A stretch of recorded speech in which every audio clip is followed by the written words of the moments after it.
राहुल की नई नौकरी एक पुराने चर्च में लगी थी जो शहर से थोड़ा दूर सुनसान इलाके में था। यह चर्च सालों से वीरान पड़ा था क्योंकि वहां के लोगों का मानना था कि वहां किसी आत्मा का वास है। चर्च में काम करने वाले पहले कई लोग या तो वहां ज्यादा दिन नहीं टिके या फिर अचानक गायब हो गए। जब राहुल चर्च पहुंचा तो उसने देखा कि वहां एक लड़की थी, लिंडा। वह हमेशा सफेद कपड़ों में रहती और अकेली चर्च में घूमती रहती। उसकी आंखों में एक अजीब सी उदासी थी और वह बहुत कम बोलती थी।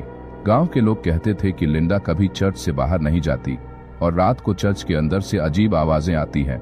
पहले दिन राहुल ने इन बातों पर ज्यादा ध्यान नहीं दिया। उसने चर्च की साफ सफाई और रखरखाव का काम शुरू कर दिया। लेकिन रात होते ही चर्च में कुछ अजीब घटनाएं होने लगीं।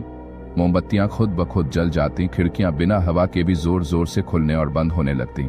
कभी कभी उसे ऐसा लगता कि कोई उसे देख रहा है, पर जब वह पलट कर देखता तो वहां कोई नहीं होता।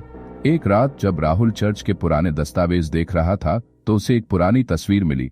तस्वीर में चर्च के पुराने पादरी और कुछ अन्य लोग थे, लेकिन राहुल के रोंगटे तब खड़े हो गए जब उसने देखा कि उस तस्वीर में लिंडा भी थी, बिल्कुल वैसे ही जैसे वह आज दिखती थी। लेकिन तस्वीर की तारीख 100 साल पुरानी थी। राहुल को समझ में नहीं आया कि यह कैसे संभव हो सकता है।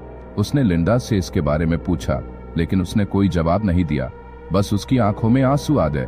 फिर एक दिन गांव के एक बुजुर्ग व्यक्ति ने उसे बताया कि लिंडा असल में चर्च की ही आत्मा है।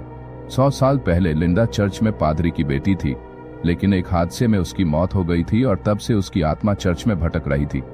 राहुल अब तक डर चुका था, लेकिन उसे लिंडा के लिए दुख भी हो रहा था।